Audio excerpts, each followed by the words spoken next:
د انسان د بدن هر غړی د ځانګړي اهمیت او دندې درلودونکی وي. د سترګو په مرسته کولای شو چې نور خلک او اشیا ووینو. که چیرې د ساتنې په اړه یې بېغوره شو، لرې نه ده چې د لیدلو ځواک مو کمزوری شي او د شیانو له نه لیدلو یا ضعیف لیدلو به ځورېږو. د دې لپاره چې سترګې مو تر ډېره سالمې پاتې شي او ضعیفې نه شي، نو دا لارښوونې هیڅکله مه هېروئ. له لمر ضد عینکو ډډه مه کوئ. په افغاني او په ځانګړې توګه پښتني ټولنو کې هغو کسانو پسې ملنډې وهل کیږي چې عینکې په سترګو کوي. په داسې حال کې چې روغتیا پالان تل دا توصیه کوي چې په لمر کې حتما عینکې په سترګو کړئ. دا ځکه چې د لمر موزري وړانګې د سترګو شبکې ته زیان رسوي او د وخت په تېرېدو مو سترګې کمزوري کوي. د یو لوستي او هوښیار انسان په توګه د خلکو ملنډو خبرو او نورو مسایلو په اړه فکر مه کوئ. عینکې په سترګو کړئ ځکه چې د خلکو له خبرو څخه زموږ او ستاسو د سترګو روغتیا خورا مهمه ده.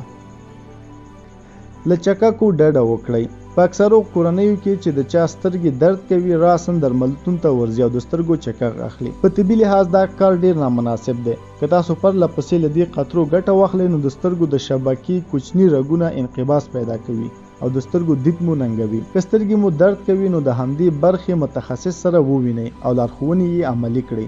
په خپل سر له درملو اخیستلو هم ډډه وکړئ. له موبایل او کمپیوټر څخه لرې واوسئ. په 21مه پیړۍ کې له موبایل او کمپیوټر څخه مطلق لرې اوسېدل بیخي ناشونی ده. خو دا زموږ په واک کې دي چې له کمپیوټر او موبایل څخه استفاده کمه کړو. د سترګو رپېدل له موږ سره مرسته کوي چې په سترګو کې د اوبو جریان سم ترسره شي. خو که موږ پرله پسې کمپیوټر او موبایل ته کینو، د سترګو د رپېدو تعداد کمیږي او په دې توګه سترګې وچیږي. پرله پسې دا کار د سترګو د ضعیفېدو سبب کیږي. له مصنوعي ښکلا څخه تیر شئ.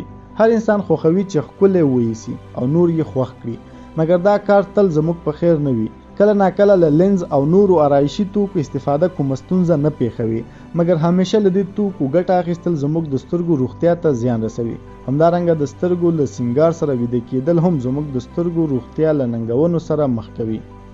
سګرټ مه څښئ. د سګرټو پر ګڼو روغتیایي زیانونو نږدې ټول خلک پوهیږي، خو شاید دا به اوس اورئ چې سګرټ د نورو روغتیایي تاوانونو ترڅنګ زموږ او ستاسو د سترګو روغتیا ته هم تاوان رسوي. نو کوښښ وکړئ له څښلو یې ډډه وکړئ. همدارنګه له هغو ځایونو لرې اوسئ چې دود او ګردونه پکې وي. که د کاري مکلفیت له مخې مجبور یې، نو بیا عینکې حتما په سترګو کوئ. ژر اقدام کوئ. اکثره خلک د سترګو سوځېدل، اوښکې کول او نورې ستونزې عادي ګڼي. په دې توګه د وخت په تېرېدو سره دا ستونزې لویېږي. نو زموږ وروستۍ توصیه همدا ده چې د سترګو ناروغۍ عادي مه ګڼئ. ژر اقدام وکړئ او له اړوند متخصص سره ووینئ.